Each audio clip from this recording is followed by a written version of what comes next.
하나님의 은혜로운 이야기를 시작하기 전에 오늘 말씀이 여러분의 마음에 울림을 준다면 좋아요와 구독으로 이 축복을 더 널리 나누어 주시길 바랍니다. 여러분의 작은 실천이 누군가에게는 큰 위로와 희망의 메시지가 될 수 있습니다. 이 말씀을 듣는 모든 분들께 하나님의 평강이 함께하기를 기도합니다.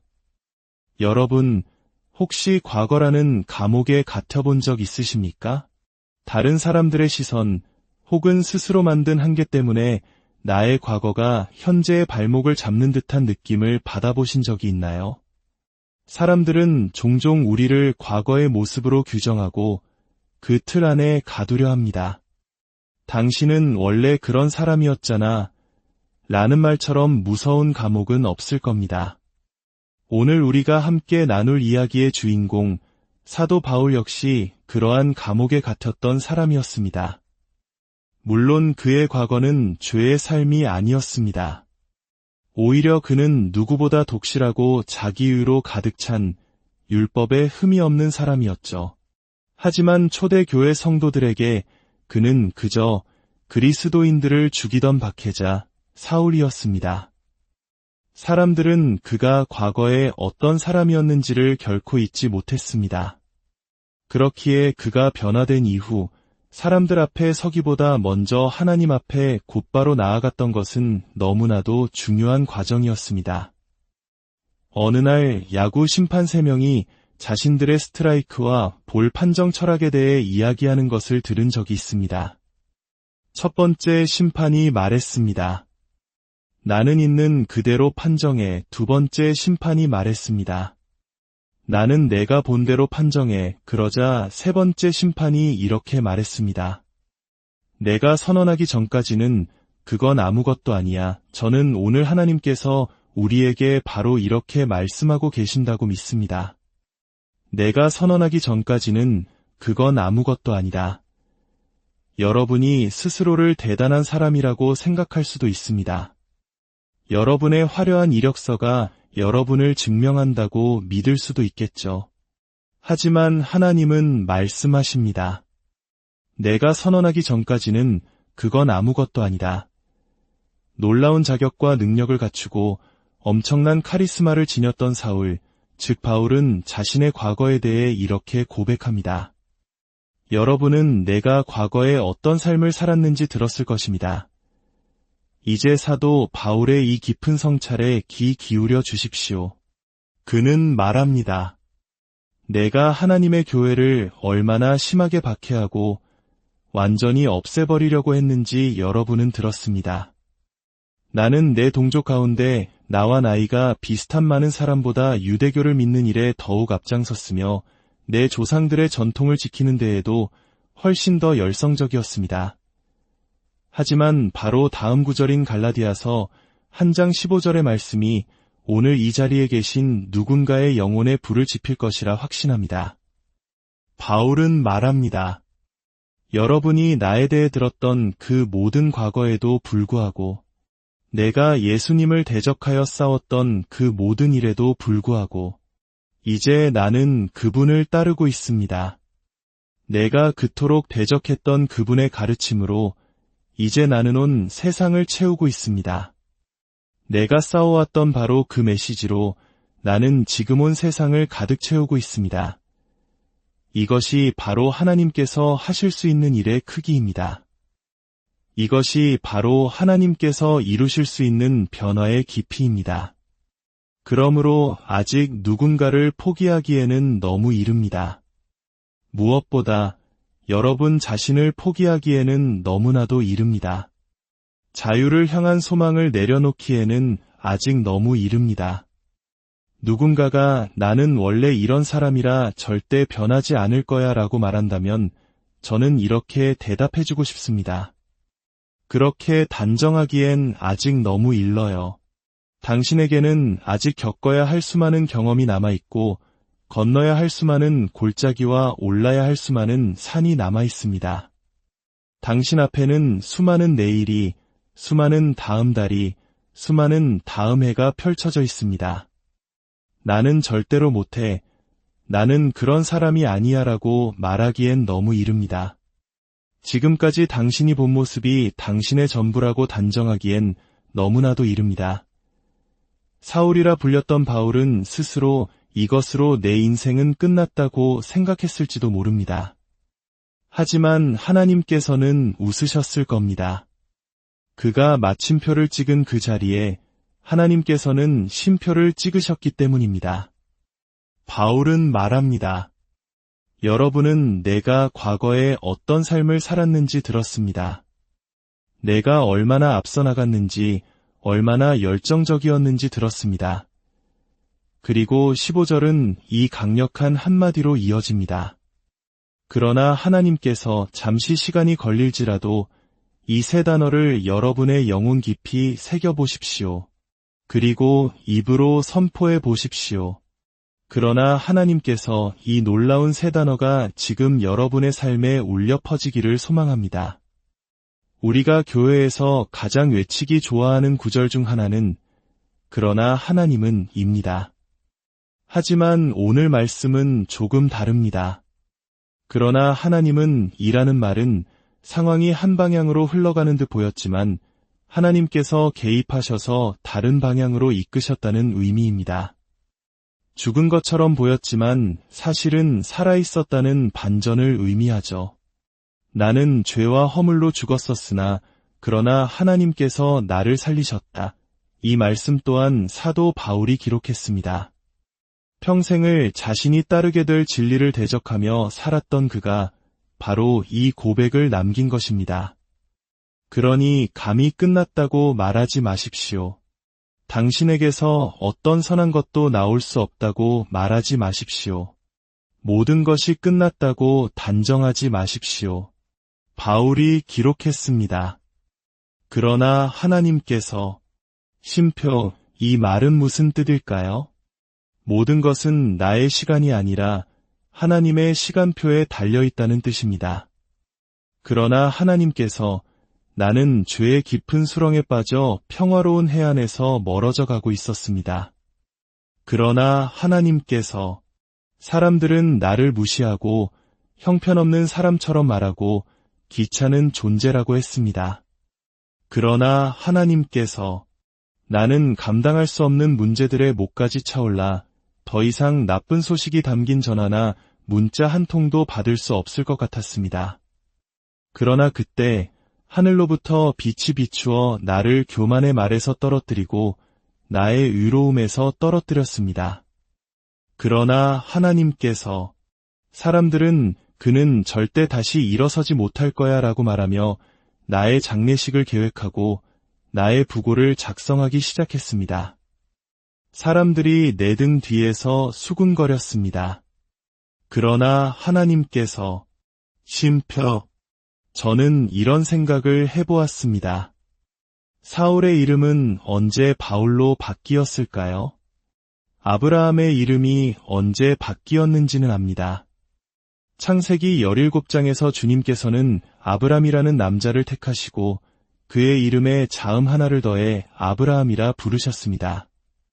창세기 17장을 보십시오. 아브람이 얼굴을 땅에 대고 엎드리자 우리가 방금 이야기했던 다른 누군가도 엎드러졌었죠.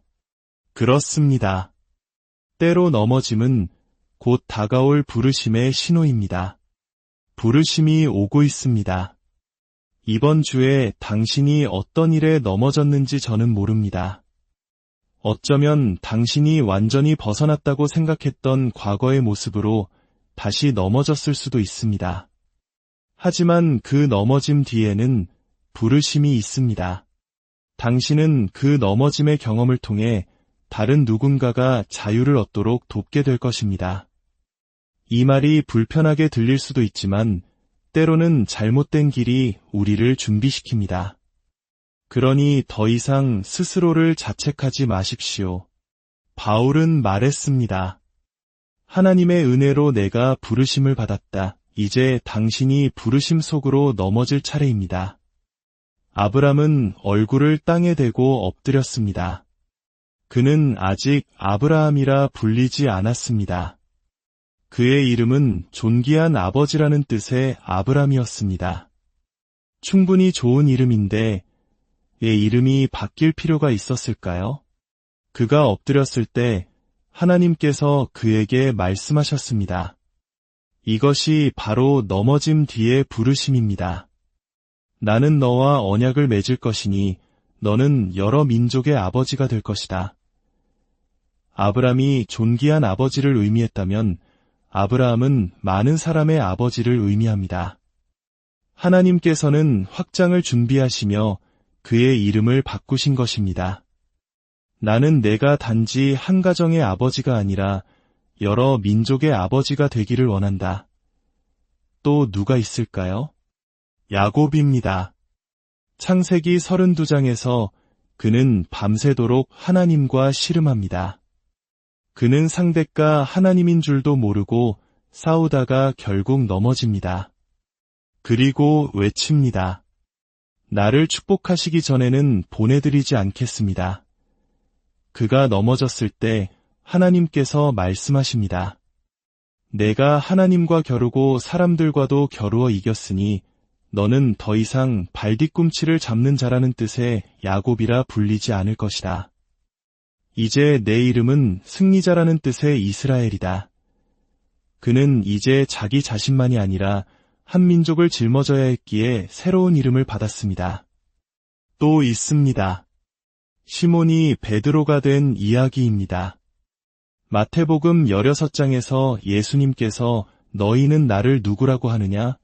물으셨을 때 시몬은 고백합니다. 주님은 그리스도시요 살아계신 하나님의 아들이십니다. 예수님께서 말씀하셨습니다. 요나의 아들 시몬아, 너는 복이 있도다. 이를 내게 알게 하니는 혈육이 아니요 하늘에 계신 내 아버지시니라.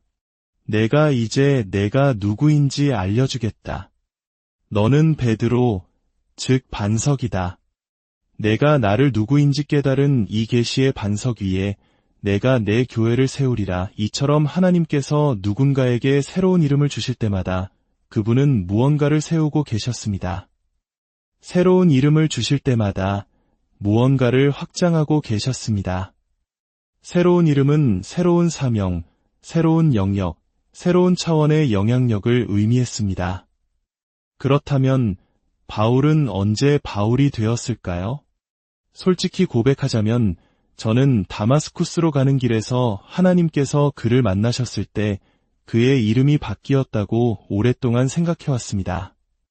그가 눈이 멀었다가 아나니아라는 사람을 만나 시력을 회복하고 3년간의 광야 생활을 거친 후 사도행전 9장의 어느 시점에서 하나님이나 아나니아가 사울아, 너는 이제 더 이상 사울이라 불리지 않고 바울이라 불릴 것이다. 라고 선포하는 극적인 순간이 있을 것이라고 믿었습니다. 그래서 저는 사도행전 9장을 샅샅이 읽었습니다. 하지만 그런 내용은 없었습니다. 내가 놓쳤나? 다른 번역본을 봐야 하나? 저는 몇 시간 동안 계속해서 읽었습니다. 사도행전 9장, 10장, 11장, 12장을 다 읽고 사도행전 전체를 훑었지만 하나님께서 그의 이름을 바꿔주셨다는 기록은 어디에도 없었습니다. 저는 충격에 빠졌습니다. 그리고 마침내 사도행전 13장 9절에서 그 비밀을 발견했습니다. 잠시 멈추십시오. 쉼표, 쉼표, 쉼표입니다. 때로 우리는 우리 자신이 언제 변하고 있는지 알지 못합니다. 14년이 지나 갈라디아서를 쓰게 된 후에야 그것은 넘어짐이 아니라 부르심이었구나 라고 깨닫게 되는 것처럼 말입니다. 넘어진 것처럼 보였던 것이 사실은 부르심이었습니다. 장애처럼 보였던 것이 사실은 나만의 특별한 은사였습니다. 학습 장애처럼 보였던 것이 사실은 다른 사람들과 조금 다르게 작동하는 나의 뛰어난 지성이었습니다. 사람들에게 거절당한 것처럼 보였던 것이 사실은 하나님께서 나를 특별하게 부르신 일을 위한 방향 전환이었습니다. 기억하십시오. 하나님께서 선언하시기 전까지는 아무것도 아닙니다. 좋다고도 나쁘다고도 할 수 없습니다. 성공이라고도 실패라고도 할 수 없습니다. 그분이 선언하시기 전까지는 아무것도 아닙니다. 그리고 위대한 사도 바울은 이렇게 고백합니다. 어머니의 태로부터 나를 택정하시고 은혜로 나를 부르시니가 제가 1년 내내 읽은 말씀 중에 가장 기름 부으심이 넘치는 구절을 이제 나누겠습니다. 이 말씀이 여러분의 삶을 바꾸고 여러분을 자유롭게 할 것입니다. 사도행전 13장 9절입니다. 그때 바울이라고도 하는 사울이 뭐라고요? 하나님께서 그의 이름을 바꿔주신 것이 아니었단 말입니까? 그렇습니다. 사울은 그의 히브리식 이름이었습니다. 바울은 그의 로마식 이름이었습니다. 그는 두 개의 정체성을 모두 가지고 있었습니다. 바울이 태어난 길리기아 다소는 그에게 독특한 이점을 주었습니다. 나는 혈통으로는 유대인이지만 시민권으로는 로마인이다. 그러므로 나는 사울인 동시에 바울이다. 사울이 나쁜 것도 아니고 바울이 나쁜 것도 아니다. 나는 그저 둘 다일 뿐이다. 사울은 내가 예수님을 만나기 전까지 쌓아온 삶이다. 그리고 바울은 내가 이방 세계에 복음을 전하기 위해 사용할 이름이다. 하나님께서 오늘 누군가에게 말씀하고 계십니다. 저는 당신의 이름을 모릅니다. 당신이 어떤 벼랑 끝에 서 있는지, 무엇 때문에 흔들리고 있는지, 누구의 조언을 듣고 있는지 알지 못합니다. 하지만 하나님께서는 당신이 오늘 이 말씀을 듣게 하셨습니다. 너는 이미 그러한 존재다. 더 이상 다른 무언가가 되려고 애쓰지 마십시오. 당신은 이미 그러한 존재입니다. 사랑을 얻기 위해 자신을 내어주지 마십시오. 당신은 이미 사랑받는 존재입니다. 당신을 온전히 받아들일 그릇이 없는 사람들에게 당신 자신을 쏟아붓지 마십시오. 성경은 이방인들이 복음을 들어야 할 때가 되자 바울이라고도 하는 사울이 앞으로 나섰다고 기록합니다. 그리고 그 이후로 사도행전은 그를 다시는 사울이라고 부르지 않습니다. 이제 당신의 다른 이름을 사용할 때입니다. 하나님께서 너는 더 이상 사울이 아니다. 너는 바울이다. 라고 말씀하시는 극적인 순간이 없었다는 사실이 놀랍지 않으십니까?